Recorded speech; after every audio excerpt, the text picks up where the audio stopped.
E se a história toda do nosso mundo, sabe, do comecinho até o fim, não for só um monte de eventos acontecendo ao acaso? E se na verdade for a história de uma imensa disputa legal? Uma disputa pelo documento de propriedade mais valioso que existe, o planeta Terra. Pois é, essa ideia que a gente vai desvendar hoje. A de que a Bíblia, no fundo, conta a saga de um título de propriedade que foi perdido e que agora está sendo recuperado, tudo dentro da lei. E a chave para a gente entender esse processo todo está num conceito bem antigo do direito. Antigamente, um selo não era só um detalhe bonito num documento, não. Era a assinatura, a prova de que era autêntico, era o que dizia quem era o dono e o que a lei garantia. Um documento com selo era coisa séria, oficial. Com isso na cabeça, fica a pergunta: onde é que está o selo de Deus no documento de propriedade da criação? Lá no início, Deus deixou bem claro que era o dono de tudo. Mas onde foi que ele botou a sua assinatura, o seu selo oficial para provar isso? A resposta, olha, talvez surpreenda muita gente. Ela está bem ali, na nossa frente, no coração da sua própria lei. E o mais impressionante é quando a gente olha para o mandamento do sábado. Ele funciona direitinho como um selo oficial da época. Pensa bem, ele tem os 3 elementos essenciais. Primeiro, o nome do dono, que é o Senhor. Segundo, o título, o cargo dele, que é Criador. E terceiro, a jurisdição, ou seja, onde ele manda, os céus e a terra. É a assinatura de Deus no contrato da criação, dizendo basicamente, isso aqui é meu, fui eu que fiz. Só que, como em toda grande história com uma disputa legal, a posse legítima foi desafiada. O título de propriedade do mundo acabou indo parar em outras mãos, e o verdadeiro dono foi confrontado por um invasor. O próprio Jesus se refere a Satanás com esse título, o príncipe deste mundo. Isso não quer dizer que ele seja o dono de verdade, mas que, por um tempo, ele está exercendo uma autoridade que não é dele, uma autoridade que ele usurpou.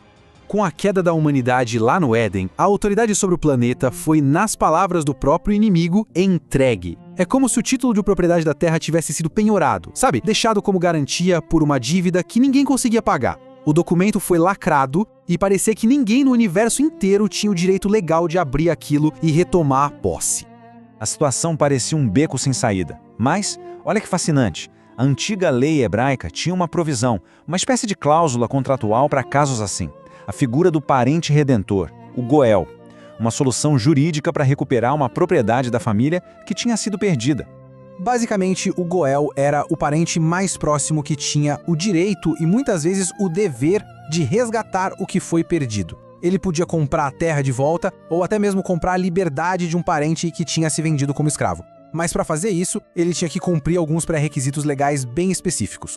E aqui estão os 3 critérios que eram cruciais. Primeiro, ele tinha que ser parente de sangue. Segundo, ele precisava ter grana, ter como pagar o preço total da dívida. E terceiro, e talvez o mais importante de tudo, ele tinha que querer fazer isso. Agora, quem no universo poderia cumprir essas 3 exigências para resgatar o planeta inteiro? E é aqui que entra em cena Jesus Cristo. Ele é o único que se qualifica legalmente em todos os pontos. A história da vida, morte e ressurreição dele não é só um evento espiritual, mas uma transação legal executada com perfeição para pagar o preço desse resgate. E olha, isso não é só uma metáfora não. O livro de Jeremias descreve um processo legal de verdade, da compra de um campo, a assinatura do documento na frente de testemunhas, o pagamento, o selo. Tudo isso funciona como um modelo aqui na Terra para a gente entender a transação gigantesca que aconteceu no céu. Então aqui a gente amarra todas as pontas. Cada ato de Cristo cumpre uma exigência da lei. A encarnação fez dele o nosso parente próximo. A vida perfeita que ele viveu validou a sua justiça, mostrou que ele era qualificado. A sua morte na cruz foi o pagamento completo da dívida.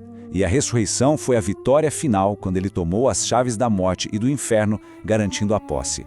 O livro do Apocalipse resume essa transação de um jeito perfeito. O cântico que ecoa no céu declara que o Cordeiro é digno de pegar o título de propriedade. Por quê? Porque ele pagou o preço. O sangue foi a moeda usada para quitar a dívida e comprar tudo de volta.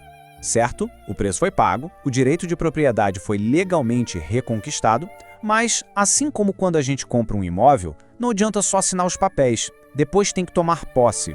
E o resto da história da Bíblia é exatamente isso, o processo de execução desse direito.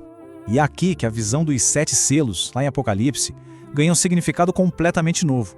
Aquilo não são atos de destruição jogados ao acaso.